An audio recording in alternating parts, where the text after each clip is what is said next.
1 Peter chapter 4, verses 1 and 2. Therefore, since Christ suffered in the flesh, arm yourselves also with the same understanding, because the one who suffers in the flesh is finished with sin, verse 2, in order to live the remaining time in the flesh, no longer for human desires, but for God's will. Ooh, that's a powerful one. And I just want to preface this again, like I did my last video. This is not a milk and honey verse. If you're still in your milk and honey phase, there's no condemnation, but this is a meaty chew. So this is one that you got to chew and digest, and it's for the more mature of faith. We are to bear the same understanding as Christ, who took on the same flesh that we also have right now and suffered. Resisting temptations, resisting sinning, it feels very uncomfortable and very hard. But that's the same understanding that we have to hold on to, because that's what Christ did.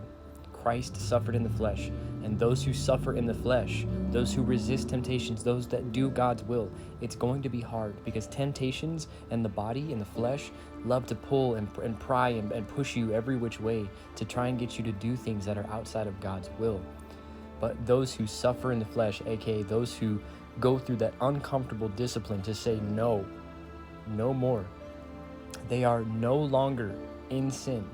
They're finished with sin, so that they can go the remaining time in the flesh, aka the rest of our lives on this earth, doing God's will, not for human desires, but for God's will. It's one of my favorite verses in the Bible. 1 Peter chapter 4, verses 1 and 2. It is so powerful, because God literally, the Spirit within us that God gives us, enables us and gives us the confidence and the power to live for Him the rest of our time in this flesh, so long as we bear the same understanding as Christ and suffer in the flesh, which means no more buying into the comfortable desires of the flesh, no more saying yes to the temptations, because also 1 Corinthians 10:13, God gives us a way out of every temptation to endure it, because we can endure it because God is faithful. Through Christ, all things are possible. So may this verse, and may all the rest of those verses, set you free, and God bless you. And praise the Lord, praise the Lord.